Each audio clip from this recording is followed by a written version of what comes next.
Top of the morning to you. It's just gone 10 o'clock, and as you have no doubt gathered, it is exactly 10 years to the moment, in fact, that I found myself sitting here and telling you that we just learned there had not been any problem with power surges on the London Underground. For the last hour or so, it had been reported, and indeed it had been believed, that a shutdown of the entire London Underground system had been started in some way by a power surge of some kind shortly before 9 o'clock in the morning. So 10 years ago today, we were just beginning to work out what had not happened, but we had no inkling at all of what had.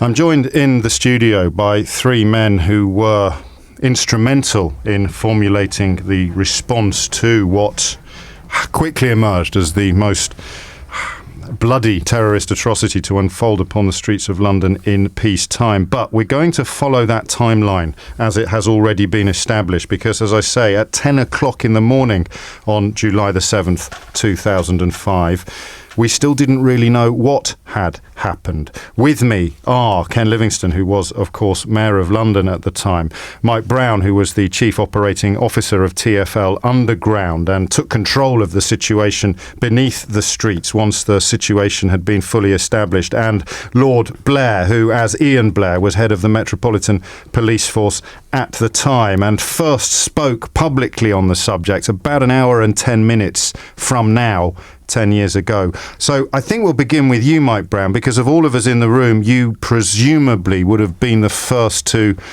well, suspect or indeed to learn that this had absolutely nothing to do with maintenance matters or infrastructure or utilities or power surges, which the media and the nation was still under the impression was responsible for the shutdown on the tube. Well, yeah, that's right, James. So I was actually with a team of colleagues down at Canary Wharf when I got a phone call to say there had been some sort of power issue affecting parts of the network. I then got a phone call again a couple of minutes later to say it looked like there'd been another one, which was affecting the Piccadilly line on this occasion. That immediately raised suspicion in my mind. I then made immediate plans to try and get back up to our main control room at St James's Park station, which is where our central hub is. Actually, one of the people who was with me in the meeting, who didn't work in my team, had a car and drove us as far as Wapping, where I found a Metropolitan Police Station, River Police Station. Purely coincidentally, I walked through the door and I knew the officer behind the desk who organised a boat to take me and my colleagues up the Thames to Westminster Pier, which meant that we got to the control room much quicker than we otherwise would have done. By then, the network was closed down because the team, who was the duty team in St James's Park, had then decided that something was going wrong and we needed to get the network evacuated.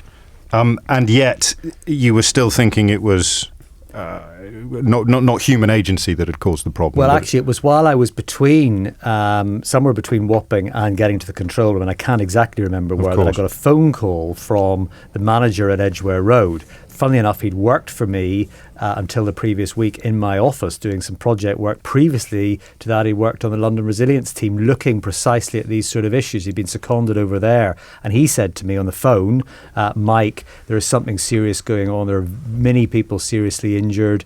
This does not look like power. This looks like a major explosion of some sort. Now, of course, you don't know when there's an explosion whether that could have been an explosion caused by a power issue or whatever, but it was then clear to me this was a major incident. And how does that information make its way from underground to the surface? I mean, it's your daily experience, but for most of us, it's not a journey that we're familiar with. Yes, well, he had actually gone down onto the track at Edgware Road itself, and then he'd come back up when he'd done an immediate assessment of the situation. There were other members of staff who, of course, were already deploying themselves. Edgware Road happens to be a place where a lot of drivers were and still are based. There was cleaning staff and everybody else who'd actually already gone down and begun to assist insofar as they could, because clearly this was way before the emergency services would have been able to respond, just giving normal response response times. So that was the process that he followed. But that was followed up quite quickly by, I then had another phone call by one of Ian's colleagues, another Ian Johnston, who was then the Chief Constable of the British Transport Police, who I was really my main contact through to policing, who then rang me up and said, is there anything we can do? Do you know any more? I only relayed what I could relay. Then getting back to the control room, clearly we had to split the priorities into rescue and recovery insofar as we could, and supporting the emergency services to get access down and do whatever they needed to do, and then think about all the other people on the network that we then needed to evacuate safely and securely, not quite knowing what might come next. Indeed, and I mean that confusion is illustrated further by the fact that we were reporting, as the rest of the British media were, that the Edgware Road explosion had taken place at 17 minutes after 9, whereas in fact it took place at 10 minutes to 9, within I think 50 seconds of the explosion on the train between King's Cross and Russell Square, and the other one between Liverpool Street and Aldgate. So did you know by this point that there was a multiple? I knew there was more than one site where there had been an incident. The one at Russell Square emerged slightly later, actually, in terms of the information I got. But actually, it was pretty clear. And also, I knew then that there was something strange, because though the supply feeds, electricity supply feeds to those locations were all slightly different.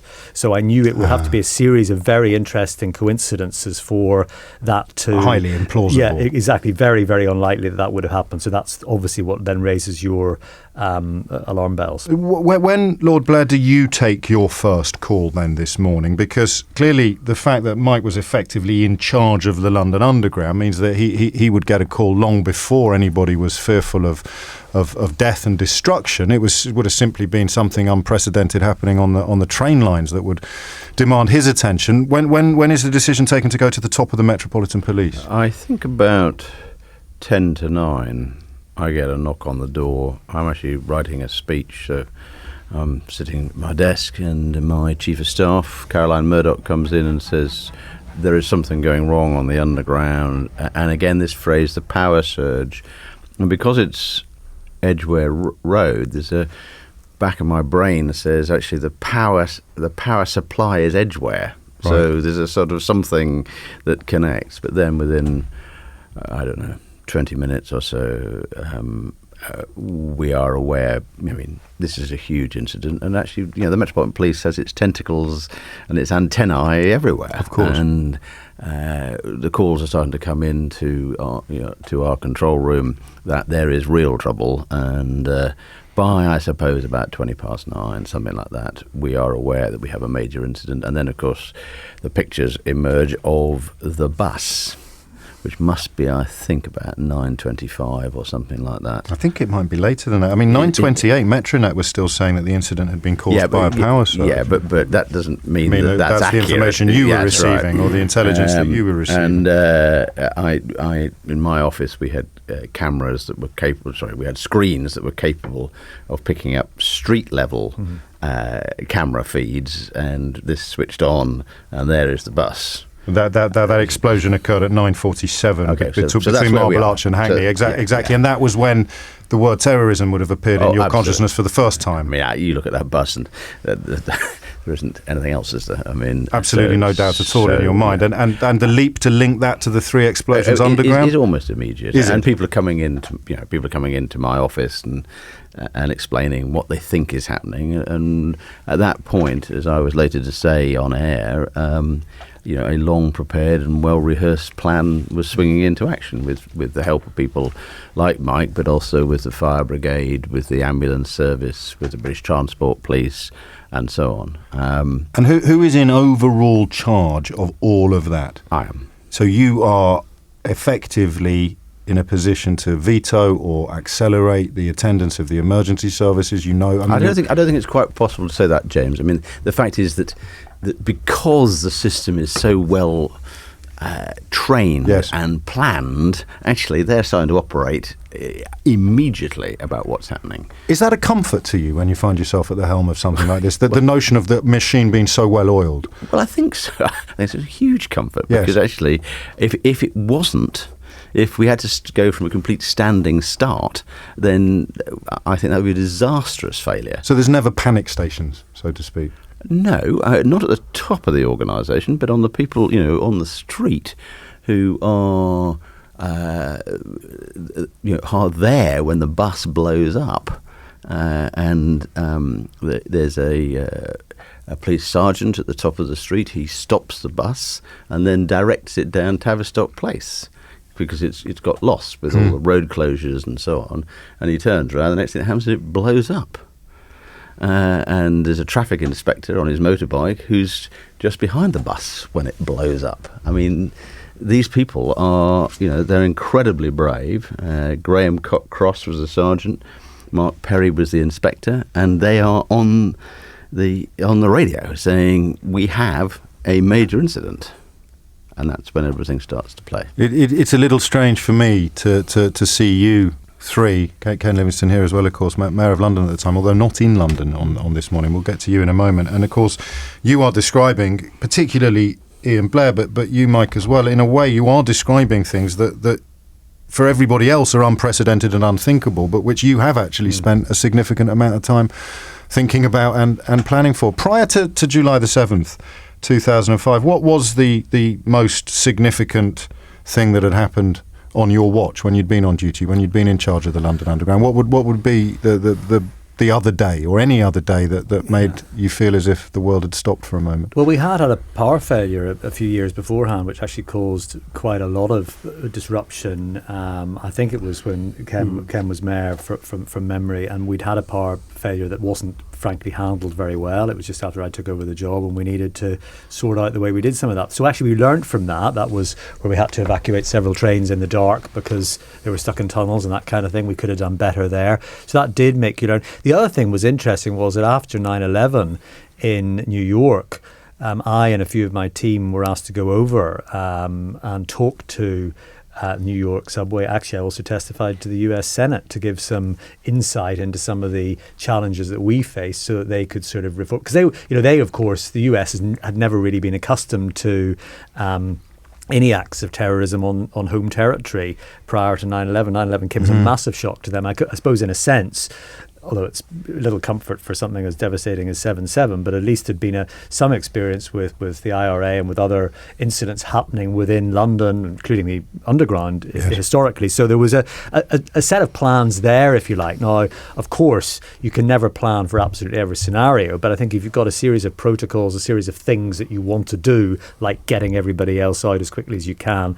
like mobilising local teams to be able to manage and do that, then that all helps by way of just having that discipline instilled in people. And those protocols were kicking in while the rest of us were still stumbling to find out what had occurred. By about 10:15 on that morning, we started to take calls here from people who had clearly seen some of what your colleagues had seen and who knew that the injuries sustained, most obviously, as Ian Blair suggests, with the bus in Russell Square, could not possibly be made sense of with reference to power surges or the like. But it was still another 25 minutes before the truth was fully established in public. We'll continue to find out what was going on in private after this. Ken Livingstone, you were mayor of this city at the time, but you weren't actually here.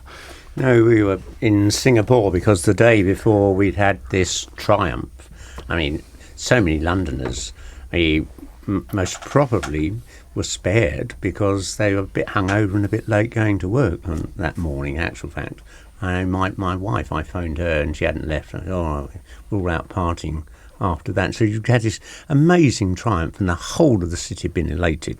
Because we just won the Olympics. We just won the Olympics, and overwhelmingly most people thought we didn't have a chance. So it had come as a real shock. But, I mean, basically, for me, I mean, Singapore's a very efficiently run city-state, and they'd assumed Singapore was a target while the IOC was deciding on the Olympic Games. So security was enormous. And because it was early afternoon, I'd gone off to buy some presents for the kids because I was getting the plane home that night. And I got phone calls saying there's been this power outage, it's quite bad. And what time would that? Well, that would have I been. can't. Yeah, no, of course. Mid-afternoon in their Yes. time. And then shortly afterwards, Joy Johnson, my head of media, saying, no, it's much worse than this. And so I desperately trying to get back to the hotel. But the hotel, it was like a lockdown. And the whole, I mean, literally, because they feared that there could be a second attack and it would be there taking out the IOC. And I needed to get into the hotel, got a message through to Sebco and the others about this has happened. we are handling it. And in a sense, I suppose, we'd been expecting this for almost 4 years. I mean, when Tony Blair took the decision to go into Iraq, security services said this will make us a target. And both the police, TfL, the fire brigade had been working on this for years, all the sort of options, what do we do, how to respond. And I have to say, in retrospect, I think the response was amazing. Clearly. And I mean, the work that so many people have put in anticipation. I mean, just before I went to Singapore, the head of MI5, Stella Remington, came to see me. And I was saying, I remember saying to her, I can't believe we've got away with this, that we haven't had an attack. Are we completely on top of this? And she said, no, it's very dangerous out there. I mean, seriously. So we knew it was a constant threat. Are you comfortable with that, Ian Blair? With Ken sort of, you sit as a crossbench peer now in the House of Lords, but Ken tracking back the tragedy of that day to a foreign policy decision by the Prime Minister? Well, I think comfortable is an interesting phrase. The fact is that whether the decision was right or wrong, the consequences of the invasion of Iraq, on top of what had happened earlier on, in relation to Osama bin Laden, meant that actually this was a situation in which an attack was very likely. I mean, after 9/11, for instance, the Metropolitan Police went to Sri Lanka and to Israel to look at suicide bombing and how did these police forces deal with suicide attacks. I think the important point to say is, first of all, today, 10 years on, we must remember the victims and the dead and their relatives and those who had life-changing injuries. But if we're talking about how did the emergency services, the Mayoralty, TfL and others respond, they responded well because they had been training for this for years. So, for instance, only a week or 10 days before, there had been an exercise in which I think the first start of it was that both Ken and I were shot together. So, that was the opening bit. So, I mean, we were planning for all sorts of possibilities. So, I mean, I think that the response was absolutely superb. It also had an interesting reason why it was particularly good from the police, because if you remember, the Prime Minister was at Gleneagles. It was the G8 summit. There were demonstrations expected in London. So there were actually more police officers in central London at 8 o'clock in the morning, 9 o'clock in the morning, 10 o'clock in the morning than could have normally been expected. So, for instance, the first people to arrive or the main people to arrive at Russell Square were from Sutton, because they'd been on the Marylebone Road at the time. To cover potential G8 demonstrations. Exactly. And so, actually, there was some, in all this darkness, there was some luck.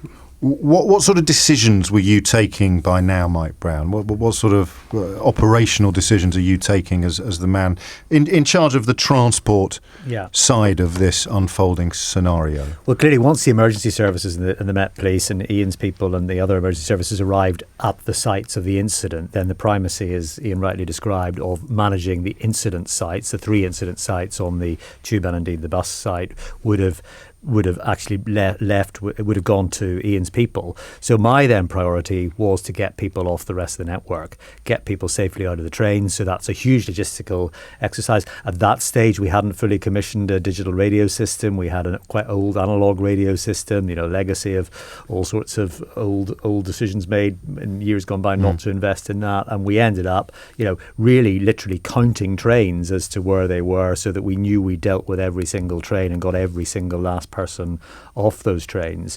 I did another couple of things within the first few hours. I asked to get together in partnership with the trade unions, the staff network groups that looked after people with various faiths and various ethnic minority groups, because I wanted their advice, their help in reassuring our staff that, because this quite clearly became evident that it was probably an attack with origins from extreme Islam, and we wanted to kind of really give some reassurance to our people, because the other progress, and this was where I have to say Ken's leadership as mayor was so impressive, because even from a remote distance, we were very clearly getting the message early on that the best response we could give was to get the transport network running again. And that was within the first day, I think. I got a phone call saying, do you want us to shut it down till Monday? Yeah, get it back up. That's right. I mean, that was a very clear instruction. I mean, that's my one abiding. And that was as much to do with morale as it was with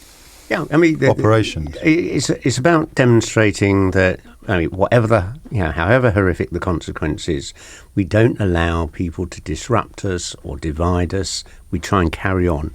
I mean, I grew up as an Englishman. You don't overreact to these things. That's the Americans do all of that. And you just get on with the job and do it. Keep calm and carry on, as the poster famously observes, doesn't it? And this was very much the theme of a speech that you made still in Singapore, weren't you, when you first addressed the media? Well, it was a nightmare situation, because I just wanted to be back in London, and you had Tony Blair at Gleneagles, and I mean, we'd always worked on the assumption that when an attack like this happened, there most likely some joint appearance with the Prime Minister and myself. Of course, that wasn't going to happen. I put off what I said until I saw what he'd said, because nothing would be worse than us taking contradictory lines. And all through the years leading up to this, I mean, my staff had said, what are you going to say when we're attacked? And I've always said, I can't talk about it. And it was stuff always bubbling around in my head. And, I mean, clearly one of the main goals of the terrorists was a bitter reaction. They would like to see riots. They'd like to see Muslims killed on the streets of London. So that produces a backlash. And I mean, if you go back to 9/11, in the days after that in London, we had quite a few incidents of people daubing mosques, and one horrific incident where a Sikh taxi driver was savagely beaten up, I think left disabled, because these thugs thought, Mohammed must be a Muslim. And that was my fear. And I think I'm not aware, and I think Ian will correct me if I'm wrong, I'm not aware of a single incident against a Muslim in the days that followed. And when you compare with what happens in other cities, I think that shows London at its best. Well, let's have a listen to the speech that you made once you double-checked that you weren't going to be treading on Tony Blair's toes. This city of London is the greatest in the world because everybody lives side by side in harmony. And Londoners will not be divided by this cowardly attack. They will stand together in solidarity around those who have been injured, those who have been bereaved. And that is why I'm proud to be the mayor of that city. Finally, I wish to speak through you directly to those who came to London today to take life. I know that you personally do not fear to give your own life in exchange for taking others. It is why you are so dangerous. But I know you do fear that you may fail in your long-term objective to destroy our free society. And I can show you why you will fail.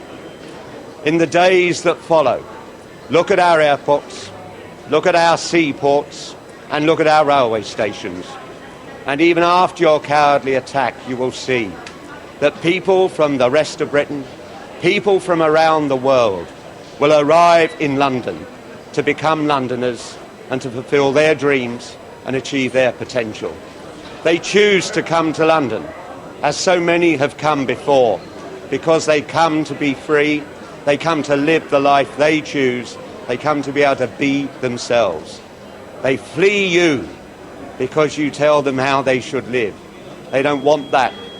And nothing you do, however many of us you kill, will stop that flight to our cities, where freedom is strong and where people can live in harmony with one another. Whatever you do, however many you kill, you will fail. Ken Livingstone there, the Mayor of London at the time, and my studio guest this morning, 10 years to the day since the July the 7th terror attacks. I'm also joined this morning by Mike Brown, who was the Chief Operating Officer of TfL Underground that day, and Lord Ian Blair, who was the head of the Metropolitan Police Force. As a member, as the representative, if you will, of the public, it's about 10 minutes hence that we receive in the studio the first official confirmations of fatalities from government sources. If memory serves, there were reports of about 20 fatalities, but that's still, in the realms of the public and the media, that's still 10 minutes away. You're listening to James O'Brien on LBC. We are obviously, I hope, marking the 10th anniversary of the July the 7th terror attacks upon the City of London, the London Underground, and of course the bus as well, which we learned from Lord Ian Blair, head of the Metropolitan Police at the time, was the incident that removed any shadow of a doubt that we were dealing with a terror activity, with a terrorist attack upon this city. Ken Livingstone's speech in Singapore a moment ago urged the importance of business as usual. It also, you'll allow me to say this, Ken, it also resonated with emotion. Ian Blair, there's no room for emotion in your job, is there? Not at the front of it, no.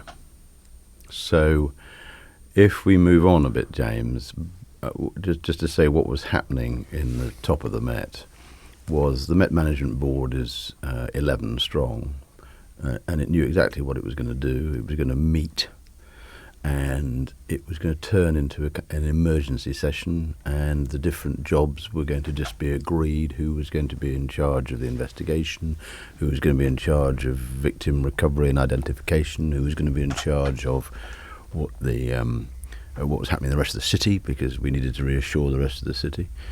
But what I was struck by was that we now knew this was a terrorist incident. As far as I knew, COBRA, the government emergency centre, was now opening.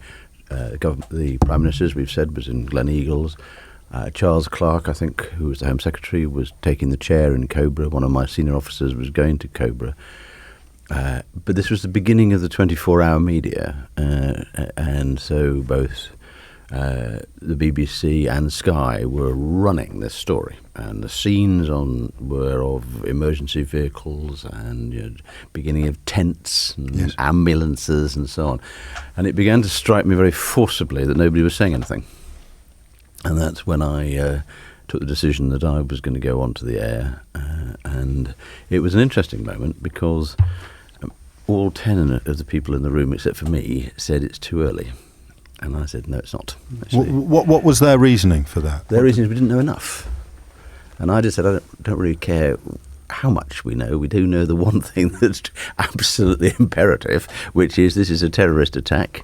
We didn't even know whether it was 4 scenes or 6 or 7. And part of the reason for that, for instance, was that people who had been hurt on the train or had been on the trains that had blown up underground were leaving in both directions along the tube. So they were coming up from different stations. But what we did know is it was a terrorist attack, and my message was going to be very simple, so I went and gave it, which was this is a terrorist attack, that a well-rehearsed and long-prepared plan is swinging into action with the emergency services, and that my basic advice is to stay where you are until we understand a little bit more of what's going to happen. I'm going to phrase my next question very carefully, because it's an incredibly sensitive area. I know soldiers have told me that the oddest thing about their profession is that they dream of going to war in one sense, and yet in another sense they hope they never have to. As the most senior police officer in the land, the opportunity to prove yourself on a day of such importance must have occurred to you before that day dawned. I have to say, no, I don't think that's not the case. No. Because for instance, in other parts of my career, I had dealt with the identification of the dead at King's Cross. I knew what this was. There was also the rather odd circumstance that my son, who was 16, who at that stage didn't live in London, he does now, was doing work experience. And he rang me to say, Dad, the tubes are closed. How can I get to wherever it was he was going to work? So I said, well, we'll just get on this bus and that'll be fine.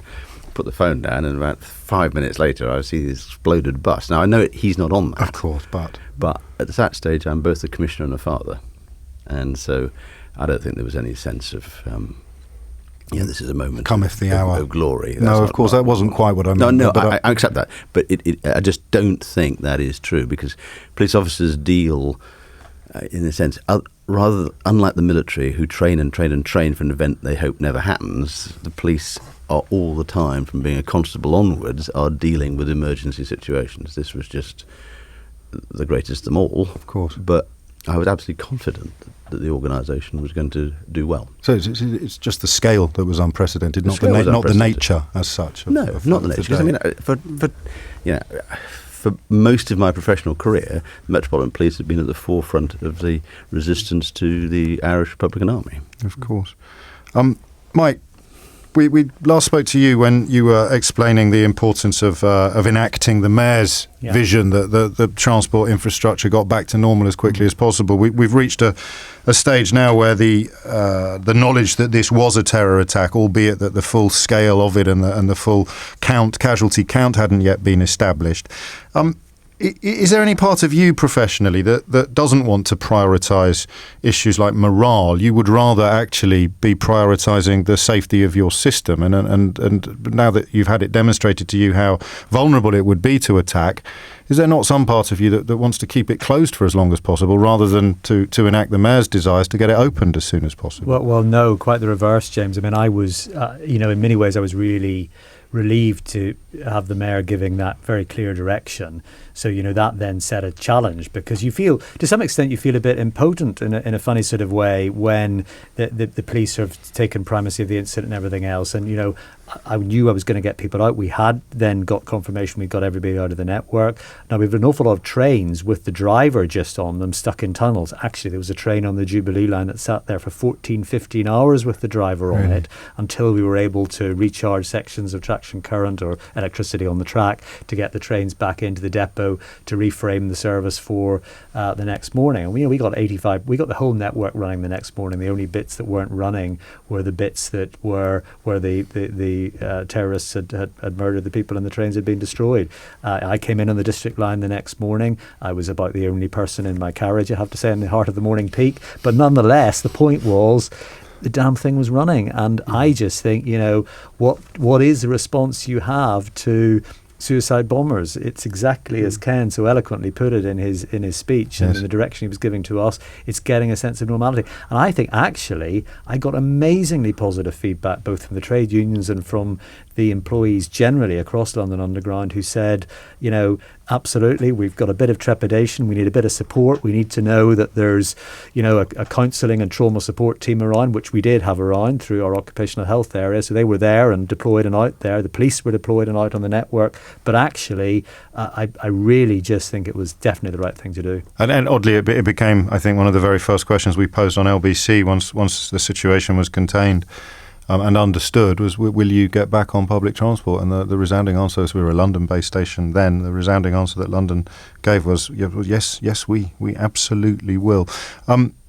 Ian Blair's explained how emotion cannot be allowed to infringe upon his performance on a day like this. Ken Livingstone couldn't help but be emotional, especially so far away from home. Actually, while it's on my mind, how did you establish your family was safe? Because as soon as I'd heard that this was a terrorist attack, I phoned my home and just said, don't go into work today, just stay there, look after the kids. But one of my staff, I lost a leg in one of the tube incidents. How did that news reach you? That was only days later. Once I got back. Yes. And the other nightmare was initially because of the lockdown by the Singaporean security. I was told, you've got to stay in your hotel. Me and Tessa Jow, who was also out there, were told we had to have our meals in the hotel, our rooms. We couldn't even leave the room. And then when they decided, well, we'll get you back to London. We got down into a car, and it wasn't just like you would have had in London where the police would have stopped the traffic. There was no traffic on the streets. We drove all the way to, we saw no other car. And then we got there and the plane broke down. The only time in my life. It was the last plane out, and the damn thing broke down. And so Tessa Jo and I just lay around in the lounge till the next morning. I just couldn't believe it. I mean, What sort of state were you in? I just so wanted to get back to London, Not that, I wasn't really needed there. The system was working exactly as we planned out, but you just wanted to get into that. I remember getting off the plane and being immediately whisked off by some armed police officers there. And as we were driving back into central London, there was a bit of a traffic jam, and the car just went up on to the pavement and drove along. I said, why are you doing this? He said, Sir Ian's told us to get you to the police, to the Metropolitan Police Headquarters as rapidly as possible, and that's what we're doing. Why was that, Ian? Well, I thought the mayor was entitled to arrive as soon as possible. I had an odd afternoon on the 7th of July because I did go and visit the scenes. And, of course, my car was probably the only car that was moving round that area. And I think one of the things I would want to stress, James, is that it wasn't just a well-planned operation. Individual officers made incredibly brave decisions. If you just take the bus for a moment, yes. The instructions are that this is a crime scene and the likelihood is of a secondary explosion. I mean, that is a very well-known terrorist tactic that, as the emergency services arrive, the second bomb goes off. Deliberately targeting the people who've responded to the first. I mean, that was an IRA tactic. Yeah. And but as the police arrived at this scene, there were people desperately injured and dying on that bus, and they went in. I mean, it's every rule is to be broken, and they went straight in and took people off, and undoubtedly, not only the police but other people. So interestingly, it was right outside the BMA, the British Medical Association, so there were also people pouring out of there doing this. But I remember speaking to a couple of the officers later on. There was a very large package on the rack of the bus, a big brown parcel. So, these people, particularly the police, would have known that could be the second bomb, and yet they still went forward and did this. And I think that's the spirit of what happened on that day. It's not just a police spirit, it's a spirit of London, but it was a fantastic example. I remember being told when I got back that the cleaners on the underground, who had been clocking off at that time, had heard what had happened. They went down with bottles of water and just talked to the people who'd been injured. And that's so crucial. And it's also so damn brave. I just think I can't think of a single thing in terms of the response that didn't work as we planned and didn't show an awful lot about the courage of London. I'm afraid Ken, I can think of one thing. And we will come to that imminently, because almost as an emblem of the fact that life goes on, we need to pause here for some travel news. You are listening to James O'Brien on LBC, marking the 10th anniversary of the July the 7th terror attacks, with three men who were more instrumental to the city's response to those attacks than perhaps any other. Ken Livingston, the former mayor, Mike Brown, who was the chief operating officer of TfL Underground at the time, and Lord Ian Blair, who was the head of the Metropolitan Police Service, and who mentioned just before the travel news that Ken Livingston wasn't being entirely accurate when he suggested that absolutely every element of planned response went perfectly that day. What went wrong was the Casualty Bureau. The Casualty Bureau is the telephone number that we put up that says if you think anybody has been injured, then you must ring this number. The first thing that happened, that Casualty Bureau had been used only a little bit before this for the tsunami, and had done extremely well. And on that morning, as soon as it opened, there was a fault. And so BT were working desperately to do it, and so there was a delay. And there were, I can't remember, something like 120 lines. And at the moment it opened, it was overwhelmed.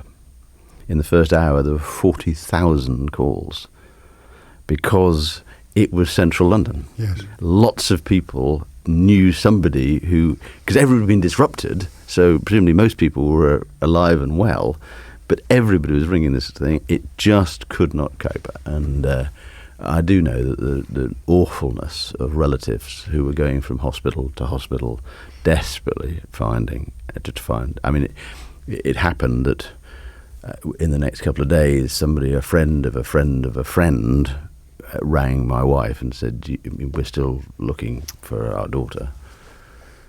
And as a result of that, I was able to kind of speed some processes up, and they found their daughter wasn't going to come home. When the adrenaline dissipates, what's left for a man in a job like yours, Ian Blair? I think a sense of satisfaction of the fact that the organisation. I mean, the Met is an extraordinary institution, and it can get lots of things wrong from time to time. But at its best, it just turns itself almost on a sixpence and delivers, and that's what it did on that day. But I have to say, I do remember sitting back in my flat with my son, yes. who at about 11 o'clock at night just thinking that was one heck of a day, and tomorrow is going to be another one. Did you hold each other? Not particularly, but just we sat in comfortable silence. But I was very pleased he was alive. Of course. You're the only layman here, really, Mike. You're neither a politician nor a policeman, and so arguably you'd have struggled the most to hold it together. Well, actually, I was so in the thick of it, and actually for the next couple of weeks I was as well, because we were, we made a decision to sort of get groups of staff who were most heavily involved, whether they were actually groups of cleaners that had responded, whether they were groups of train drivers who responded, whether there were other people. We had a supervisor at Russell Square who carried somebody up from the Russell Square when she died in his arms. This was a sort of young guy of 21 years old. I mean, spending time with those people was really important to me, and that consumed actually my energy, and in some extent it gave me a real purpose, as well as trying to, of course, make sure the recovery of the physical infrastructure was in hand, because once the immediate recovery operation of unfortunately the bodies and everything else had taken place, that was the clear next priority, was to get everything back running again, and doing things like riding through at 10 to 9 on the Piccadilly line train with the driver between King's Cross and Russell Square. So all of those moments, there was a series of those things that happened over the next fortnight. So that kept the adrenaline going. I have to tell you, actually, the moment it hit me was on the 21st, when there was a failed bombing attempt 2 weeks later. Yes. And I was walking towards Baker Street Station at the time, and I got a call.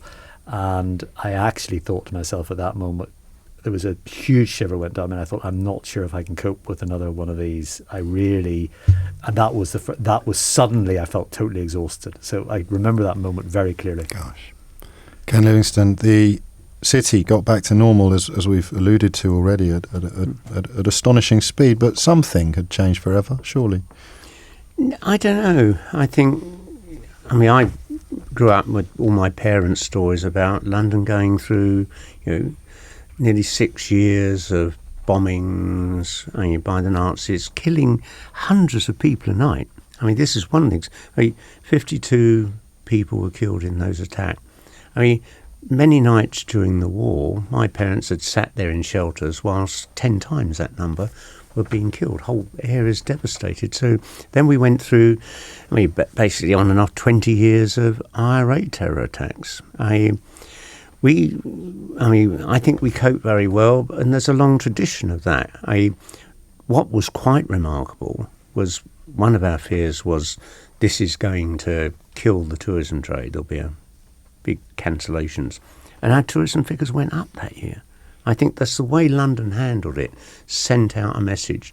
And that's still the image of London today. It's why it is a really great city to live in. It's a week and a half since the second highest number of deaths of British people at the hands of terrorists were recorded on that beach in Tunisia, and of course that has seen a huge surge in cancellations of holidays there, when in a sense the London model is the polar opposite of that. And I have no explanation for this. If you'd asked me in an interview in those weeks following, we would have said we have to gear up for a real fall in our tourism numbers, but both Brits coming to London, people coming from around the world, the figures went up, and I think everyone just found that absolutely remarkable. To refer to that situation in Tunisia 2 Fridays ago, Lord Blair, and this phrase "lone wolf" that has appeared now in the context of terrorism discussions. We're no more nor less safe today than we were 10 years ago, are we? I mean, I think the situation, James, has evolved. What we faced in 2005-06 was a series of attacks which culminated in the airliners plot, if you recall, which were well networked, organised, driven by Al-Qaeda. One of them got through, one of them failed, one of them was disrupted. I think over the years, the security services and the police have got better and better at dealing with it. But what has now emerged is 2 new threats. One arrived quite a while ago, which is the lone wolf, the clean skin. We've had that for a while, and that is an incredibly difficult thing to penetrate. So somebody who's been radicalised or brainwashed, completely off the radar. But they're off the radar, and that's why the work by the police with the community is so important, because it's only the community that's going to give that person up or give an indication. Gosh, that's a bit odd that that house has always got closed curtains and there's lots of peroxide bottles in the bin. That's the sort of stuff that we need. And the second one is the sense that ISIS, ISIL or Daesh or whatever it's called now is capable of delivering what's called a marauding attack, which is the sort of the attack which is a suicide bomb followed by weapons attacks. That's what the police are concerned about at the moment. So yeah, I don't think we're any less safe, but the threat has evolved. When did things get back to normal for you? Oh, I think that took quite a long If ever. time. I don't know that it ever did. But I mean, I think one of the other things that, of course, which we haven't really particularly talked about, is that certainly the head of the Met, the head of TfL, the mayor, also have a public job to do, which is actually not only to run their organisations, but also to talk to the public and to the press about what's happening. And this, particularly when we got to the 21st of July, then became the biggest story in the world. Yes. And in a sense, that becomes in itself quite a job to handle. Because it's a combination of providing information, consolation, and also caution. Yeah. And also, as Mike said, one of the other important jobs, and I know Ken came over to the yard on one occasion, when we got all the people, like Mike said, we got lots and lots of people who'd been really heavily involved, and Ken and I stood there, and I did that with Charles Clarke on another occasion, saying, you did a fantastic job. And that's a really important thing to be doing, so that they know they did a fantastic job. I mean, I can't think of an incident in which anybody in my organisation didn't give 120, 150% on that day. Do you recognise that, Mike Brown? Your colleagues that day who really did above and beyond. We expect certain behaviours from police officers, rightly or wrongly.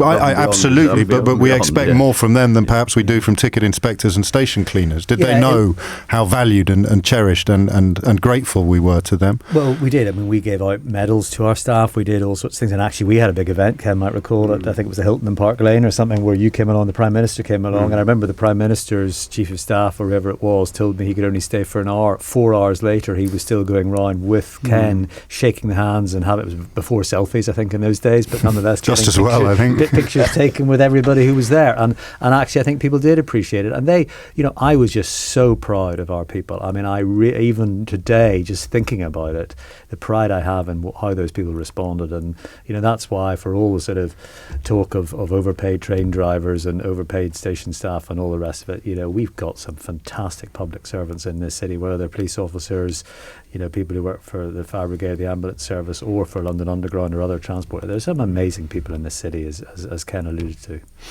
Mike Brown, Ken Livingstone, Lord Ian Blair, many thanks indeed.